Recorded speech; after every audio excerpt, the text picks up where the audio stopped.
Hello guys, welcome to heavy coding. PHP Laravel tutorial series के अंदर आज मैं आपको बताने वाला हूं कि हम डिलीट की क्वेरी को किस तरीके से चलाएंगे।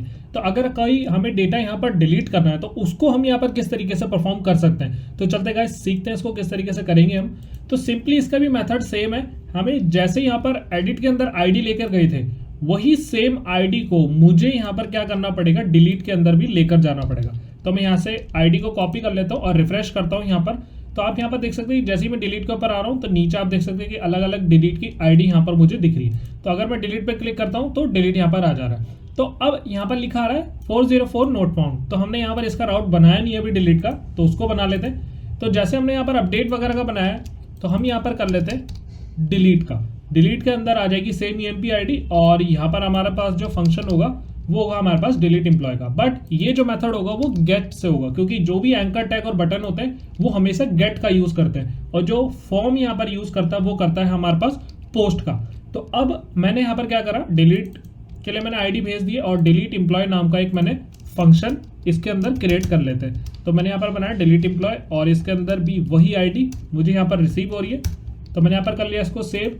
चलता हूँ एक बार इस पर डिलीट पर क्लिक करता हूँ तो डिलीट 4 यहाँ पर आ रहा है, कोई एरर नहीं है। तो यहाँ पर डिलीट 2 आ रहा है।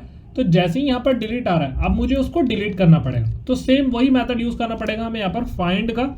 तो मैं यहाँ पर चलाऊंगा एम्प्लॉय इसको एक वेरिएबल में डाल देते हैं, वेरिएबल। और यहाँ पर मैंने कर दिया एम्प्लॉय के अंदर फाइंड करना है मुझे कौन सा एम्प्लॉय, जो एम्प्लॉय की आईडी आ रही है ऊपर से, जो मैंने यहाँ पर इसको लेकर आया हूँ। अगर ये यहाँ पर नल होती है, मतलब इज नॉट नल है, तो मैं यहाँ पर बना देता हूँ इज, यहाँ पर नॉट इज नल। अगर ये खाली नहीं है मेरा एम्प्लॉय तभी ये जाकर इसको डिलीट करे, अदरवाइज वो वापस हो जाए। तो मैं यहाँ पर कर दूंगा इसको एल्स। तो अब इसके अंदर लारावेल ने एक बहुत अच्छी चीज़ दी गई है कि अगर हमें कोई रिडायरेक्शन चाहिए तो अगर डिलीट करने के बाद या एडिट करने के बाद आपको वापस से पीछे जाना है तो उस चीज़ को कैसे करें। तो यहाँ पर सिंपली हम कर सकते हैं रिटर्न रिडायरेक्ट, और रिडायरेक्ट के बाद एक फंक्शन है बैक का। तो रिडायरेक्ट यहाँ पर हम चलाएंगे बैक, रिडायरेक्ट बैक। तो अगर यहाँ पर वापस से जाना मुझे तो रिटर्न रिडायरेक्ट बैक हम यहाँ पर कर देंगे और इसके अंदर भी हम यहाँ पर रिटर्न रिडायरेक्ट बैक ही करेंगे अगर डिलीट हो जाएगा तो अब डिलीट होगा कैसे, हमने फाइंड कर लिया कस्टमर। तो इस एम्प्लॉय को मुझे यहाँ पर क्या करना है, जैसे हमने सेव फंक्शन था वैसे ही हमारे पास फंक्शन है डिलीट का।